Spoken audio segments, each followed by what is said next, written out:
So it's the end of the year, maybe even the start of the year, depending on when this goes out. And the question that you'll probably be asking yourself is, what did I do wrong last year that I shouldn't take into this new year? And one of the answers that I can almost guarantee you is the case is that you're probably doing too much. Even if you don't think you were doing too much, not in a quantity, like, oh, I was putting too much volume in, I was doing too many reps. It's like you're probably doing too many different things. And what I mean by that, if you're an entrepreneur, you'll be somewhat familiar with the concept of the lady in the red dress, which is essentially that you look at something else that looks nice, you get distracted, you try it out, you realize it's not what you thought, and then you realize that you should probably have just stuck to the thing that you started out. And only when you do that like over and over again and you get burnt over and over and over again of, oh, I shouldn't have done that, I shouldn't have done that, that's when you start to realize you're doing the wrong thing. And this is essentially me shouting at myself, but I think you could probably use a lesson as well, so listen up. The thing that most entrepreneurs do that they don't realize that they're doing is they think that the grass is greener on the other side, whereas realistically the grass is the same color everywhere. And you shouldn't be interested in the grass. This is about digging deeper into the soil, and you can't ever see what's there on a surface level. Like, you keep looking at the grass, you keep looking at the flowers on a surface level, and you keep moving to different spots. But what is on the surface will never tell you what's underneath. And what you want from business, what you want from entrepreneurship, is what's underneath the ground. You can't just see it with your eyes. Your eyes are actually going to be the biggest distraction that you have of, like, that looks nice, that looks shiny, I want to go over there, I want to take a look at this. And I'm saying this with such conviction because I've done it so many times this year, okay? And I'm going to give you some examples. The first example that I had of when I did this was when we created basically a SaaS product, right? I know you're probably thinking, what the hell, why did you create a SaaS product for? And it's literally like, it's useful for our community, it's useful for our academy, but realistically, it wasn't that useful. And I spent a lot of time doing it, and what I could have just sat and done is got better results with my clients, sat down, have more coaching sessions with them, develop a better strategy in terms of like what we're doing with them, and just make my stuff better rather than constantly adding something new. You might have heard Hormozi's got this phrase, more, better, new. Yeah? And what that means is I can just do what I'm doing and I can just do more of it, okay? Or I can do better, or I can do a new thing.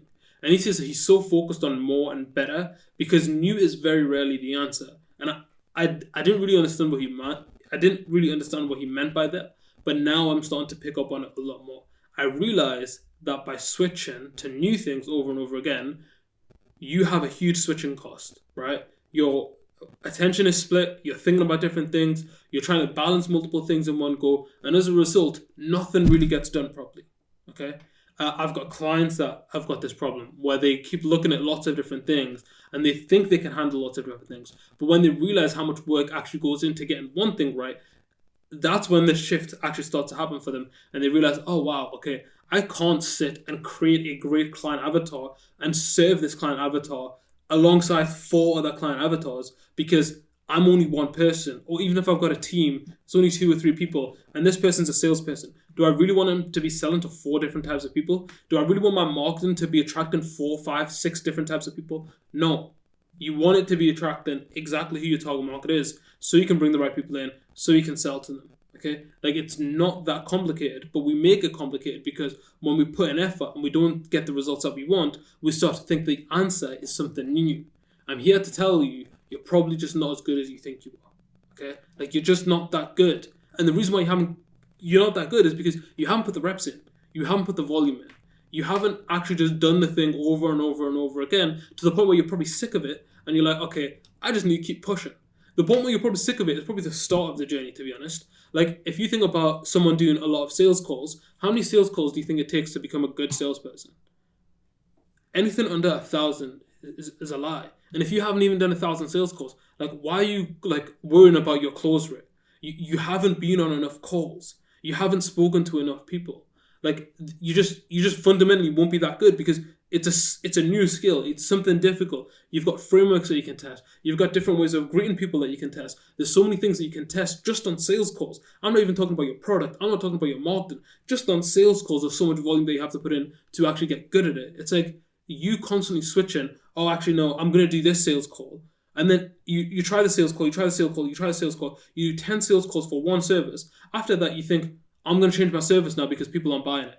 Then you change your service, and it's like, and then you do another 10, and then you change your service, and you do another 10. It's like, you're not even going to get good at sales because you actually haven't had enough time in one area to be able to test what actually works for that service, right? Like, I know this is hard to hear. I know this isn't fun, and people don't like listening to this stuff that much. But it's something that I like listening to because I realize how much of a problem it is. And I also realize how much money it costs every time you switch your business idea.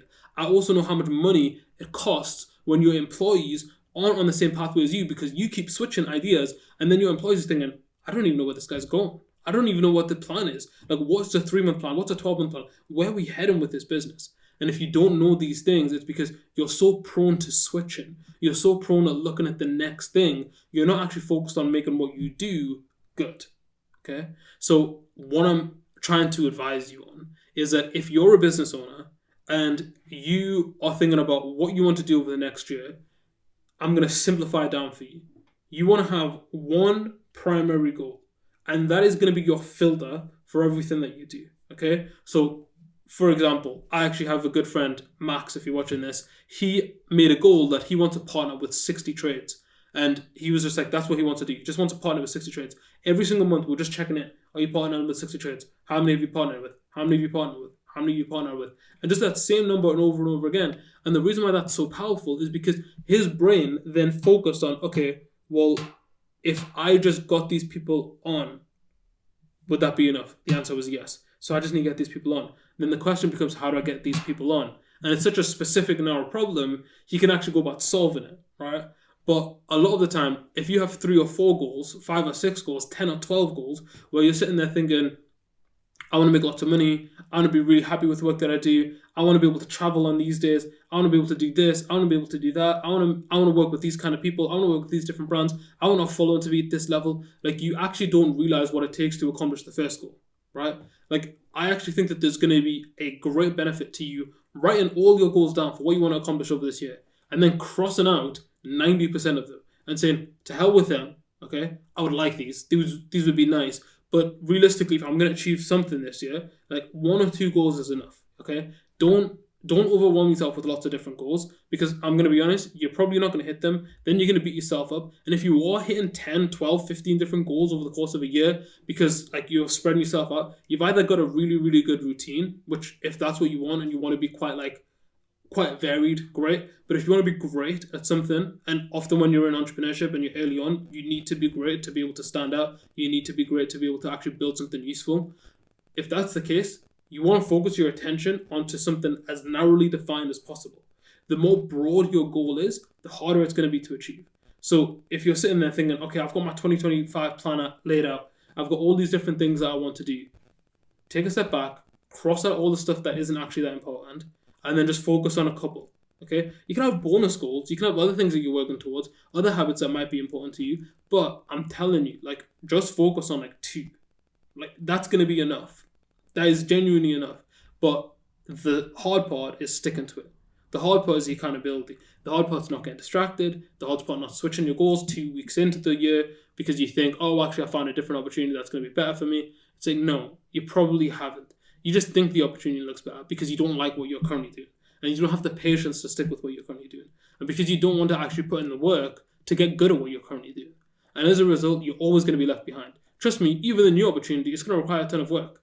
The problem is not the opportunity. The problem is you not wanting to do the work. Okay? So that's why I don't want you to have the excuse that, oh, I've got loads of different goals. That's why I achieved 1 or 2, but I didn't achieve these, and I tried a little bit here, but then I gave up on that. And I couldn't really focus on this because I was worried about the other 7 or 8 goals that I have. I want you to be really intentional. So there's no escaping the goals that you have. There's no looking past them. There's no thinking about all the other things that you could do. I just want you to do the thing that's most important. And if you do the thing that's most important, you'll be much prouder of yourself at the end of the year when you reflect on, okay, well, what did I actually want to get done? Okay? When I think about last year, right, when I think about 2023, and I think about all the things that I did, all the goals I accomplished, whatever, there's one thing that stands out to me: graduation. I graduated with a first class. Okay? When you look back on a year, you only look at 1 or 2 things. You don't actually look at like this accomplishment and this accomplishment and this accomplishment. No, you take the biggest accomplishment and that's how you summarize the year. That's how you actually reflect on it. So when you're thinking about this year, think about what's the one or two things that you're going to remember over the course of this year. Like the most important things. Not all the little things that you just have there to make yourself feel good, to make yourself sound like you're making progress. But realistically, none of them actually influence your life that much. Okay? It's a bit of a brutal session, bit on the nose, but this is more so for me to be able to listen back to you and be like, oh wow, like don't make these same mistakes. And hopefully you can take something from this as well. If you're thinking about how to plan out your 2025, just strip things back. You're doing too much. You're looking at too many different things. And you can't look at lots of different things and not get distracted. So focus in. Okay? Just lock into your goals, make them concise, make them simple, and keep checking in with them every single month, every single week, every single day. Go back to those goals and say, have I made progress to them? Have I made progress with the things that I said I'm going to make progress on? Because it's going to make your life so much easier and you'll live with a lot less regret. I've already planned out my 2025 of like, I've got these things that I'm just going to do over and over and over again. Adnan knows exactly, Adnan, the person I work with, he knows like, this is my task, this is my task, this is my task. Every single month is mapped out for him. So you just need to keep iterating, just needs to keep getting better. And once you get really good, that's it. Like, that's it. We're fine. We've made it, right? Like, that's all we need to do to make the business grow. We've experienced it now. We're sending out lots of proposals. We're speaking to lots of prospects. The business is growing at a steady rate. No one's churning. Like, everything is going well. And it's because we just do the boring work and we just keep doing it and we just keep doing it and we just keep doing it. And as a result, we're fine. That's it from me. If you need to, watch this video again so you actually get it in your head of what you need to do. But if not, go and watch this video because I'm sure you'll find it very useful if you like this one. And I will catch you guys on the next episode of the IWIN series.